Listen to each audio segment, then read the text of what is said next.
Hello, my name is John, and I thought to be starting a new review channel. And thing is, though, I'm starting it in January, which is sort of the dumping month for cinema. Lovely, and because of that, I thought instead, with the Oscars coming up, it's a little over a week away at this point. I would review all of the Oscar films and rank them, like all the ones that got nominated for Best Picture. I'll be reviewing them from the worst to what I thought was the best. So, without further ado, let's begin. Okay, so let's begin with what I thought was hands down the worst. Just absolute worst, no comparison. Just the worst film, out of all the nominations for Best Picture. I thought this was definitely the worst. Other parts of this list, I had trouble ranking the films, but this one, this is the least deserving, I think, of all the Best Picture nominees to get nominated, considering how many fantastic movies there were in 2014 that did not get mentioned, and that film is American Sniper. Now, American Sniper, it tells the story of Chris Kyle, who is deemed the most lethal sniper in American Army history. I think he had over 150 kills, and this is basically his story. It starts with him slightly before he decides to join the army to the time when he was done with active duty. And spoiler alert, if you don't know this man's story, you'd want to be surprised. He was killed in the end. That is how the movie ends with his death. And the film, it's directed by Clint Eastwood. It stars Bradley Cooper and Sienna Miller. I think that's how you say her name. But anyway, so this film, I want to stress one thing, because I'm probably going to get very angry during this review, is I did not think this was a bad movie. This is a fine movie. It is decent. It is entirely watchable from beginning to end. There is nothing offensive about this movie, and I do give Clint Eastwood a lot of credit, because even though I'm not his hugest fan, I like a lot of Clint Eastwood films, but I admit he's made some bad stuff also. So I don't bow down to him. I don't bow down to him in any way, and because of that, Clint Eastwood, I give a lot of credit, because this film had a lot, and I mean a lot of issues getting made. It got passed between so many directors and so many writers. I think David O. Russell was originally supposed to direct this film. He's the guy who directed American Hustle and Silver Linings Playbook. And yeah, it was rewritten multiple times before it eventually got into the hands of Clint Eastwood. And because of that, I give him a lot of credit, because this, like I said, is a very, very watchable film. This is not a hard sit through by any stretch of the imagination. But past that, so let's get down to this film, though. Let me start with the goods, because there are good things about this film. Like I said, the best thing by far is the performance of Bradley Cooper. Bradley Cooper, I really love Bradley Cooper. He had a rough start when it started with cinema. He was in The Hangover, which I like The Hangover. Then he was in the sequels, which are terrible, especially the third one. Never watch it. But then he got with David O. Russell, and he ended up starring in one of my favorite films of all time, Silver Linings Playbook. Then he was teamed up with David O. Russell again the next year with another fantastic movie, American Hustle. So I really like Bradley Cooper. He's a good actor. You can throw him in stuff. He can act. He is not just a good-looking man, and that's it. So because of that, he does carry this movie. He is hands down the best thing about this movie. He put on a lot of weight for the role. He did a lot of stuff to look the part of a Western sniper, and he does a really great job. Especially during his a lot more emotional moments of the film. There is a great scene when there's a scene where he's holding his sniper rifle, he's staring down the scope. This is in the trailer, and he sees a kid pick up a rocket launcher, and he knows if this kid there is a chance he will have to shoot this kid. This kid's 8-year-olds. Like, and so he's well aware he may have to shoot this kid, because if he doesn't, he could fire the rocket launcher and could, like, kill multiple of his fellow Marines. And so it is just an intense scene with him just staring through the rifle with a clear shot on the kid, and just him basically just going in tears, just like basically begging the kid, just put the gun down. I don't want to shoot you. I mean, I don't want to shoot an 8-year-old. And he is definitely the best thing about the movie. Sienna Miller, who plays his wife, also does a good job. She gets a pretty cliched role, though. It's basically the typical, like, oh, you're never around because, like, you're just, like, even when you're home, you're incredibly distant with me, and, yeah. Oh, yeah, and speaking of the home things, like, another thing that Bradley Cooper did a really good job at, anytime he's back home, like, when he's not on tour, he does do a good job at showing post-traumatic stress. Like, there's, like, a lot of just scenes, like, when, he is back home, and, like, he just notices, like, something like a lawnmower going off, and, like, it makes him just jump and just go, like, oh my god. And, so he's really good on that. Yeah, the film's, so stars are good, another good thing. The action can get pretty good. I wouldn't say it's amazing, like, a lot of people say it was really intense. I never found it that intense. Like, if you ever saw the movie Zero Dark 30, that's a really great movie, by the way. Zero Dark 30, it ends, it's the story about how he got Osama bin Laden. And it ends with the soldiers invading his house where bin Laden was shot dead.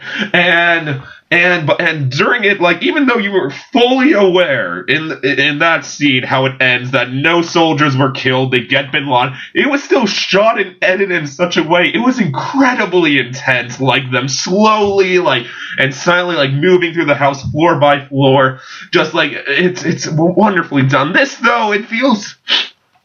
I discussed this with someone else, like, what I thought the issue with the violence is, and I think it's this. The violence is a bit too loud in this movie. Like, it's hard to describe, but, like, in something like Zero Dark 30, like, anytime there was, like, a scene of violence, like, it would just be, like, a very quiet scene, like, when, like, they were invading the house, like, it was, like, incredibly silent, like, there was barely any talking, so anytime, like, a gun went off, like, it really hit you, because, like, just how much of a break of silence it was, which did add to the intensity. And that's one of my major issues with this film, like, this film's too loud, like, for, like, example, like, he's a sniper. They show, like, a sniper is essentially, like, disconnected from the rest of the squad. Like, they're, like, all the way in the back, just staring down where they're headed and trying to see any person who could be a threat and neutralize them before they can hurt a fellow comrade of theirs. And just, like, because of that, like, there's so many scenes you just, like, kind of just wanted it just to be really quiet, just show just like how you would basically just had to lie there like on his stomach in silence for hours on end, and then just like if you fired the bullet, it would be like a just incredibly loud noise was going compared to what's been going on, and like that I think would have added to the intensity.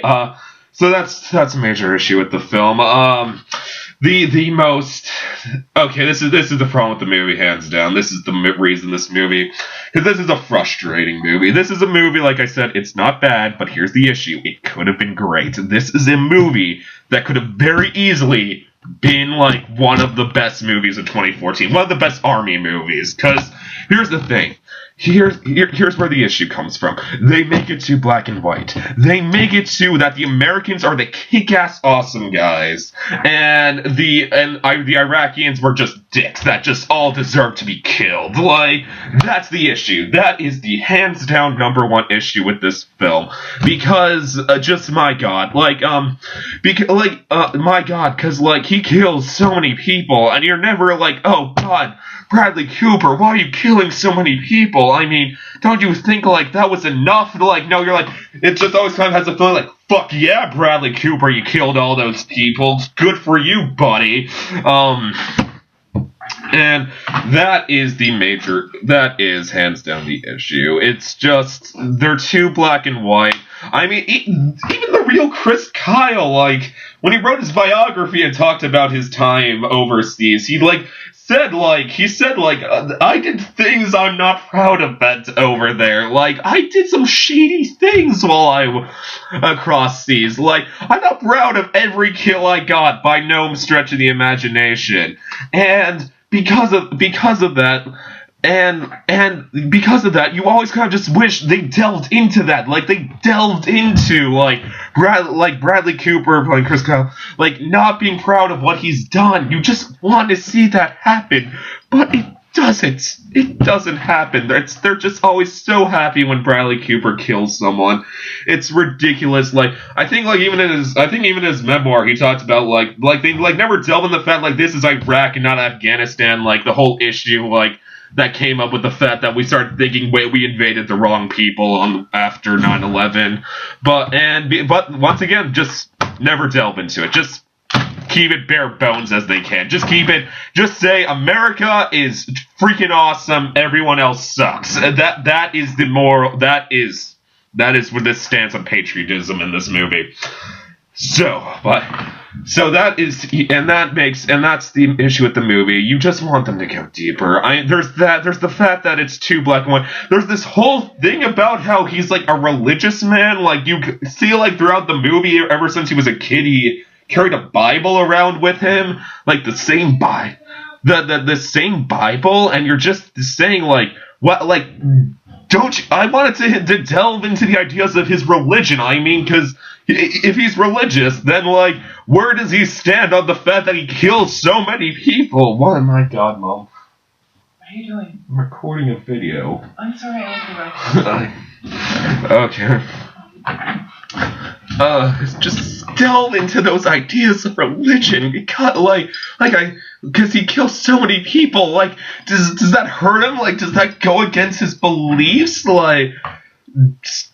Please tell me. And that's the issue with the film. It needed to go deeper. You feel like you are watching the pass-by view of this man's life. You don't feel you're getting an in-depth analysis of this man's life. I know it's a biopic, and with a biopic, they screw with facts from time to time. I would have been fine with that. I would have been fine if they made a more interesting portrayal of the character of Chris Kyle in this film, but they don't. They just say he is amazing. He is the coolest sniper ever, and oh God, and so another thing is, this is a minor thing, but for some reason, anytime they show his children as babies, they're fake babies. Why? This movie had a budget, couldn't just afford to rent a baby for a day of shooting. Yeah, that was weird. It's very weird if you notice it. Yeah, and so there's that. There's, like I said, Sienna Miller does a good job with her role, but once again, it's pretty cliched of her just saying, "You're never here, Chris. You're never here. You're always distant from me." Yes, we've heard this before, and oh God, and the ending is so freaking corny. It's just how do I describe this? Okay, well, like I said, he dies in the end. Chris Kyle, he died. But here's the thing. He did not die the way you think a man like him would die. He did not die overseas. He actually died in America, where what happened was, once he was done touring, he had tried to help soldiers with post-traumatic stress disorder. And then it just shows, the day he dies, it is so over the top with its corniness, it's ridiculous.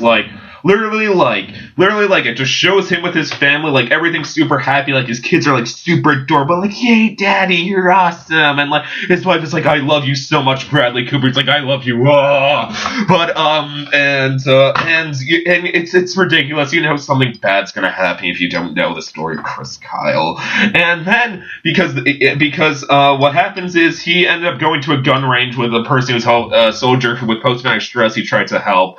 And the soldier ended up shooting him up at the gun range. He was just insane. He shot Chris Kyle. It's a horrible tragedy of this man's life. But, this, you don't see the gun shot. You don't see him getting shot at the gun range, though. It's this is how it goes. You know the movie Lincoln? Did you see Lincoln? If you did, it ends, you don't see Lincoln get shot, you just see, all you see is you just see him leaving like the White House to go to the theater where he would be shot by John Wilkes Booth, it's like that. It's like that. Like he opens the door. He's just like, oh well, I've got to go help go gun shooting with this guy, and then like he opens the door, and then there's a guy, and he is so over the top with how evil this guy looks. Like, it's ridiculous. Like, it's kind of let me try to do an impression of him. He just kind of like opens the door, like everyone's like Bradley Cooper and Sienna Miller like all smiling. Then like they open the door, and there's just guy just stands like. And then you're just like, okay, well, he's probably gonna kill Bradley Cooper, isn't he? And you're like, it's so ridiculous. Like, it's almost like trying to hide the fact that something bad's gonna happen. If you saw me going like this, and wait 1 sec, and I was just like,